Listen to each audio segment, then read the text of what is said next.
Where's it gone? 2 to 5, okay? Nice and smooth. That's going to be like we're in a clock, okay? Yeah? Okay, so on 3, okay? We're going to go tick, tock. Awesome, first one. Perfect, okay, so on 3, should I help you with this one or do you want to do it yourself? You want to do it yourself, I like it, okay? So on 3, 1, 2, oh, let's start again. 3. Whoa. Good shot. Don't worry, that's good, because it's on the line. So on 3, like a clock. 1, 2, 3.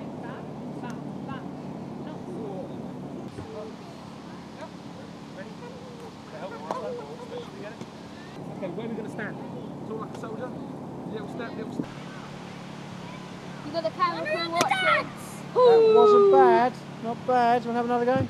So, give me a little bit about the background of why you're here this week. This week we're here basically to work with the Ladies European Masters, ISPS Handa and all the sponsors to do sort of family golf for the kids, as well as bring some people from the community from various locations for the event, see the event and showcase the inclusive nature of golf. And what sort of tools and techniques do you use to achieve this? This week we're using Snag Golf, which stands for Starting New at Golf.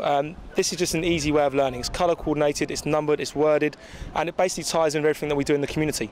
All the schools we've brought here this week have been part of a programme that we run, and so we go into the community using Snag as an outreach, and showing this week basically is the end game. It shows what is possible, what is achievable, and another venue where people can go for golf.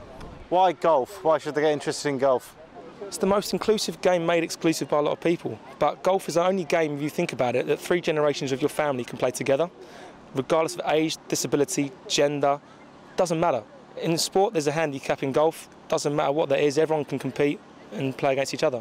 I was here early in the week. There were some disabled kids here and there was a lot of happy faces. Why do you think that brings it out of them? What is it that brings it out?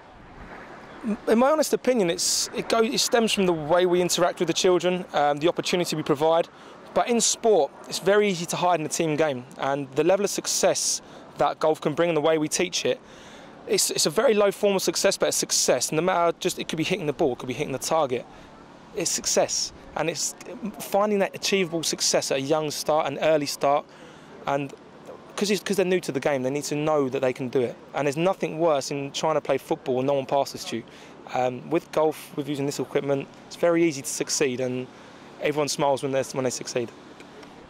It's relatively easy in this country, at least. There's lots of golf courses for children to get into golf. But for blind and disabled people, do you think there's enough opportunity at your standard golf club to play the sport?